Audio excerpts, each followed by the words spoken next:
درس عمر والغلام، أي درس من دروس صف ثاني. أنا بعمل هاي الورقة له عشان يتحسن الطالب لغويا، بعمل له الكلمة مرادفها، بعمل الكلمة وعكسها، بعمل المفرد والجمع، وبعمل القواعد لهاي الدرس اللي هو عندنا هون ضمائر المخاطب أنت وأنت، وإدخال الشدة على الكلمات مع وضع الحركة المناسبة. طيب تستمر عندنا الاشي يوم ويومين وثلاث عمل ما يحفظ الطلاب هاي الاشياء، بس نضلنا كل يوم نعيد فيها حتى لو اول 10 دقائق في الحصه عبين ما الطالب يمتصها كلها. جاهزين لتسميع الكلمه مرادفها؟ الخليفه، هنا الحاكم، الرعيه، الرعية، الشعب، اطراف، حدود، برافو عليك. يختبر، يختبر، يمتحن، اعطيك، ريان، برافو عليك. يتفقد، سمع، يطمئن عليه، برافو عليك. جاهزين للكلمه وعكسها؟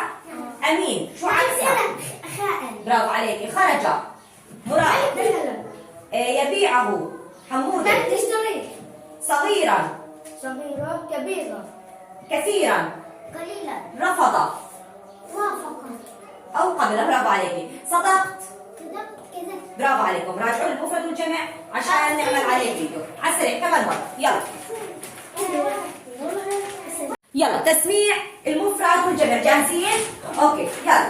يوم، أيام، مدينه، أنا عندي مدن، غلام، غلمان، غلمان، خروف، عندي كلاب، عافية، ذئب، ذئاب، وخليفة، خلفاء، وغنمة.